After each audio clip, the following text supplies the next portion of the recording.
If you don't want children, society assumes something is wrong with you, selfish, immature, afraid, but psychology suggests the opposite. That absence might not be a flaw. It might be a feature. Here's the part nobody talks about. Not wanting children doesn't mean you're selfish. It doesn't mean you're immature. And it definitely doesn't mean you're empty inside. But it does suggest that something about your motivational wiring works differently from the majority. So let's start with the obvious question. Why is the pressure so heavy? We're told that the so-called biological imperative to reproduce is universal. Society repeats it like a prophecy. You'll change your mind. You'll regret it. And if the urge never comes, people quietly assume something must be broken. But science paints a more interesting picture. Evolution doesn't optimize for individual happiness. It optimizes for survival.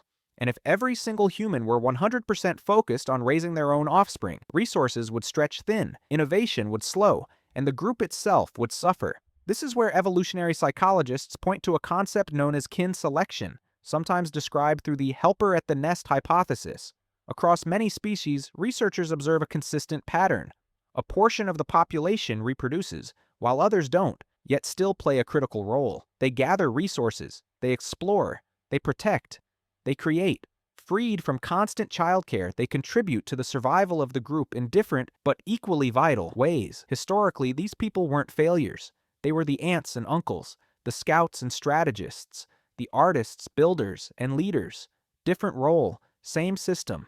And here's where psychology adds another layer. On average, people who choose not to have children tend to score higher in traits like autonomy and openness to experience. While many parents find meaning in nurturing, structure, and continuity, child-free individuals often find meaning in exploration, expansion, and freedom. It's not that they lack purpose, they simply pursue it differently. Their motivation systems aren't strongly activated by the idea of a genetic legacy. Instead, they're drawn to what psychologist Robert Lifton called symbolic immortality. Some people leave behind genes, others leave behind ideas, art, businesses, communities, deep, lasting relationships. Both are ways of saying, I was here. One is biological, the other is cultural. Neither is superior. They are just different ways of pushing back against time. Now, there's another misconception that needs to be addressed. Many people assume that being child-free means hating children.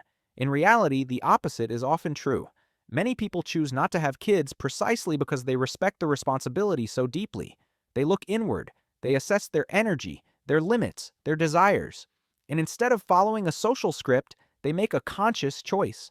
In a world where many people become parents by default, knowing exactly what you want is a rare form of maturity. And yes, brain wiring plays a role. For many parents, a baby's cry activates emotional and neurological systems that trigger an automatic care response. For others, that same sound registers as just sound, not coldness, not cruelty. Just a different sensitivity threshold. You're not suppressing an instinct. That instinct was never strongly there to begin with, and you don't need to apologize for not being hungry for a meal you never ordered. So what does all of this mean? If you're happy being the cool aunt or cool uncle, if you're fulfilled by your work, your creativity, your friendships, if the idea of a quiet, child-free life feels like relief, not loss, you aren't broken, you aren't selfish.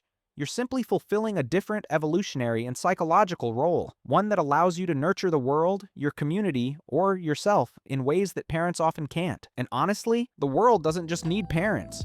It also needs people who are free to take care of everything else.